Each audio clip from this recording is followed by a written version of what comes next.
Greetings, Otaku Faithful. Thank you for joining me again this week. Once again, it's Larry Williams, OAW Commander-in-Chief, and I'm here to bring you all yet again another Game of Thrones episode review right here on Otaku Assemble Weekly. And as always, I'm here to bring you the latest in this week's Game of Thrones episode review, and this is my review of Season 3, Episode 3, entitled Walk of Punishment. Now, general thoughts on this week's episode. I thought this was a pretty decent episode. With the exception of the final scene, there wasn't really anything grand or spectacular. But then again, I don't think there was supposed to be. I think that the main function and the main goal of this week's episode was to build on top of the things that they set up in the previous two episodes, and I think they did a pretty good job at doing that. Now, that being said, there aren't too many scenes that I actually want to discuss in more detail. There's only a handful. However, I do want to try and discuss the majority of the scenes in this episode kind of under the same umbrella. And I'm going to attempt to do that by trying to find a theme. Now, hear me out. Hear me out. I'm very reluctant to talk about themes in episodes, especially with this series, because unlike shows like Smallville and Arrow, Game of Thrones, and Supernatural, Game of Thrones is not as episodic of a series to where every episode has its own theme, because it is one continuous overarching story from episode to episode and from season to season. So very seldomly do I even look for a particular theme in an individual episode. But one thing that I did notice, more so in this week's episode than I could find in any other episode, is this idea of the difficulty of both making and dealing with choices. Now, you can go ahead and say, well, shit, Larry, that's kind of an overarching theme of the entire story, because Game of Thrones is a story where it's leveled, with those type of situations that the characters have to deal with. I mean, characters have to make difficult choices pretty much on an hourly basis in this series, and I understand that. But what I'm talking about is this. Almost every scene in this episode had to do with some type of choice that had to be made by one of the main characters, and either a choice that had to be made or having to suffer the consequences of a choice that was already made. And so what I'm talking about is this. For an example, and these are the examples I came up with. In River Run, Rob's argument with his uncle about his uncle's rash decision to go ahead and confront the mountain, right? Before Rob had a chance to actually go to River Run and let him know on what his military strategy was. Classic example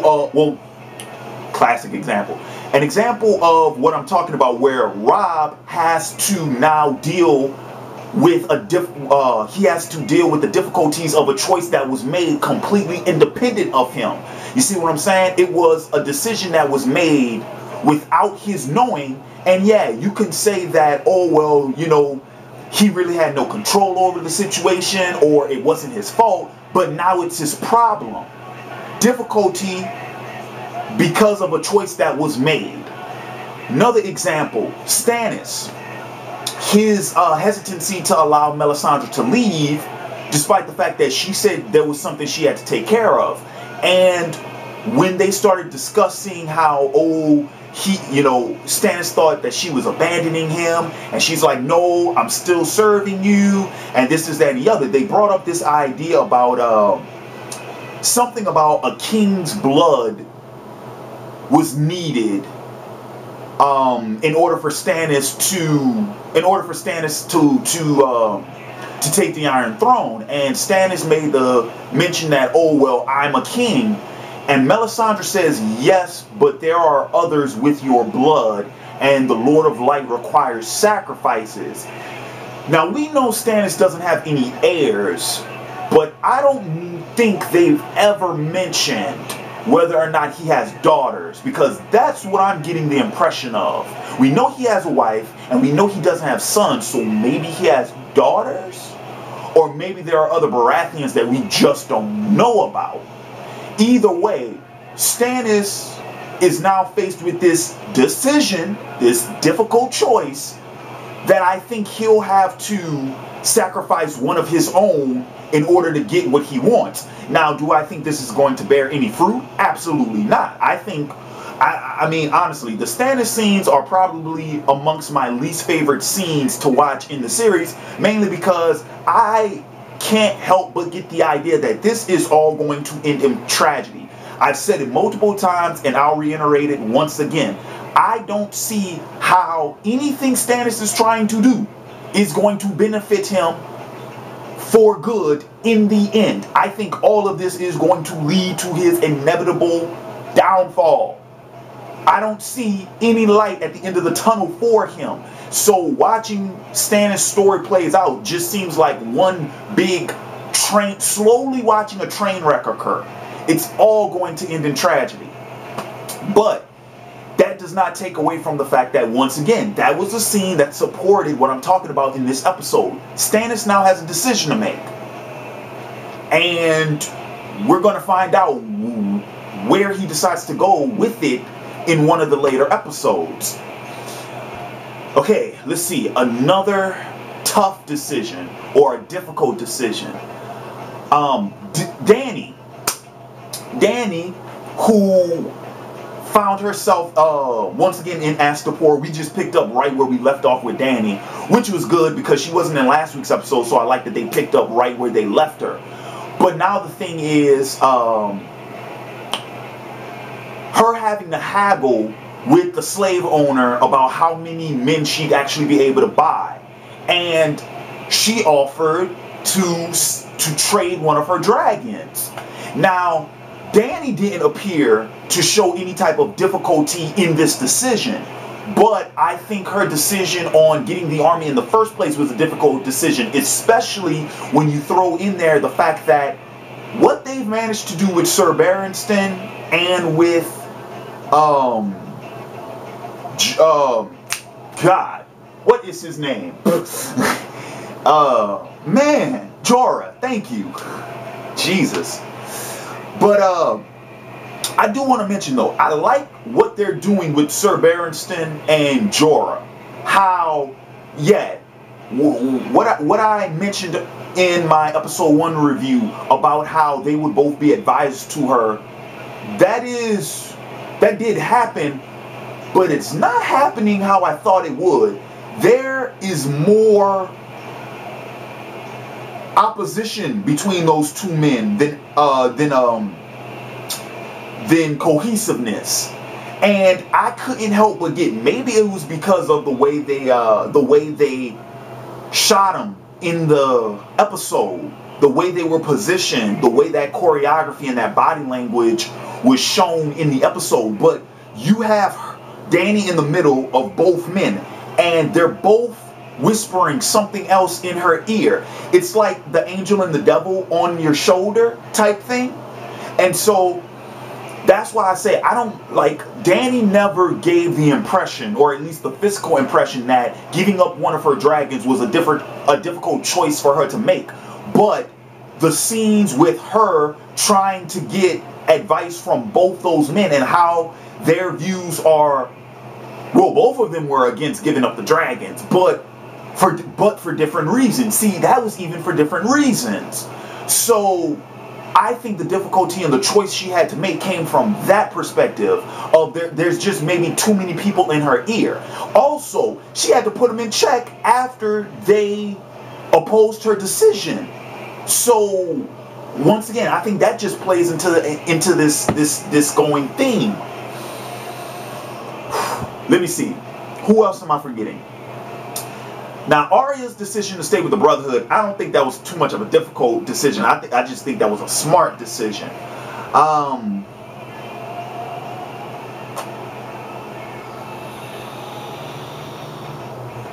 Tyrion's position It's not so, well, actually, no, Tyrion didn't have a decision. He didn't have a say in the matter. His new appointment to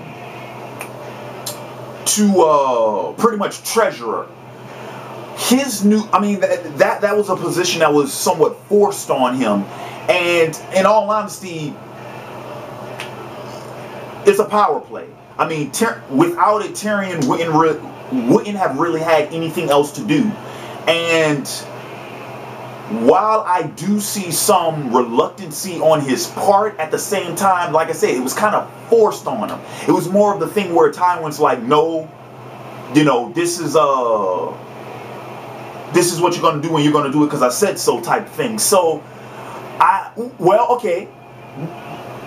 Correction then. Yes, it wasn't a difficult choice being made on Tyrion's part, but kind of like what Rob's having to deal with. There's now difficulty on Tyrion's part because of a decision that was made by Tywin. So okay, yeah. So no, that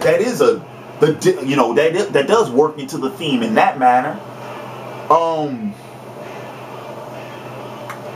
Now I do not know about Littlefinger. Okay, let me just go ahead and get this out right here and now, because I do want to comment on this.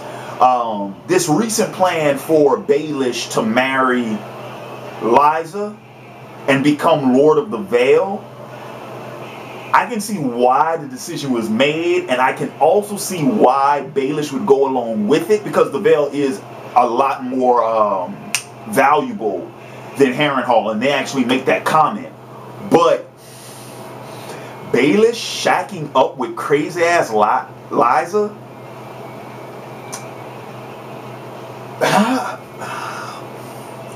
okay,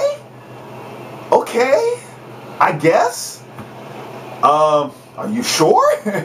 Okay, I'm just going to have to wait and see how that whole thing plays out. Like I said, I understand why the decision was made, and I understand why Baelish went along with it. There are a lot of things for him to benefit from that decision. But now he'll have a crazy ass wife. As long as that's what the man wants. And so yeah, I don't think there really was much difficulty on anyone's part. And I don't know, maybe there will be later on in the future. I just don't know. I'm still kind of baffled by that power play. Baffled is the correct term, the very appropriate term. Now, oh man, you can even, man, look, that thing even goes as far as the Night's Watch when they made it back to Craster's place. Because in all honesty, I think if they could have gone with, if they were able to just bypass Craster, I'm pretty damn certain they would have. But you know, they're in a really sticky situation. And since I'm talking about the whole difficult choices and difficulty of choices and things of that nature, even with the Night's Watch though, if you go back to the scene when Mance was talking about Mormont, and he made the comment, he said, whatever the reason, it was something along the lines of whatever the reason the man lost coming this far from home. And I think, in all honesty, I think that illustrates Mormont's, the difficulty and the choices he had to make. Because if you look at it from that perspective of what Mance said, no matter what the reason, he would have lost either way. Then it doesn't even matter how many men they've lost. It doesn't even matter the choices that were made during their campaign north. Regardless, for whoever they were looking for, White Walker or Wildling, that comment just makes it seem like Mormont was doomed the second he left Castle Black. But then again, you have to look at it from Mormont's perspective. It's like, but what was he supposed to do? Just stay cooped up in Castle Black and just allow whatever was going on north of the wall to just happen completely independent of him without having any say-so in the matter, and then just having to deal with the shit afterwards? I mean, you can't really blame Mormont for what he did, but Mance's comment really does make it feel like, well, he was damned if he did, damned if he didn't. And so, I mean, that helps, that illustrates that theme even more so than I think some of the other examples I mentioned earlier. And I mean, honestly, you really do got to feel for Commander Mormont, you know? Because now he really does have to go back to Castle Black with his tail between his legs. Not that bears have big tails, but I mean, you know, it's an analogy. Now, before I talk about Mance, because I do want to mention Mance's his new strategy, and then I'm going to talk about Jaime. And Jaime's going to bring this discussion back to this whole difficulty of choices type thing, because Jaime really did have to like pay for a choice he made. But I'm trying to think if there's anything else in the episode that I wanted to talk about before I got to those last two. And I think for the time being, that's pretty much it. Oh, okay. I will mention though the scene with Tyrion, Bronn, and Podrick. Don't have too much to say about that scene, but it was my favorite one out of the episode, so I'll just make that comment right here and there. Thought it was hilarious, especially when Tyrion was like, "Okay, man, we need details." And what's the first thing he runs for? The alcohol. Yeah, when your boys are exchanging sex stories, you do have to, you know, bring out the booze. Okay, let's just go ahead and talk about Mance. Mance's strategy for attacking the wall, actually, I think is pretty damn smart. Because once again, the comment he says, they put up this big wall, but they only guard one side of it. So the idea that Mance is actually sending, well, shit, you might as well just call them scouts. If it's only 20 or so people, yeah, you might as well just call them scouts. The fact that he's sending scouts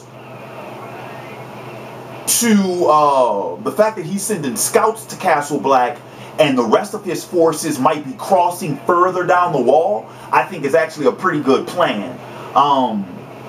Because the Night's Watch is already separated, I think, between what, Castle Black and Eastwatch, and or they might be even more keeps along the wall, but the fact still remains they're separated from each other enough as it is. So all Mance really has to do is just distract them, pull their attention elsewhere so that he can, you know, pick his points, pick his punches.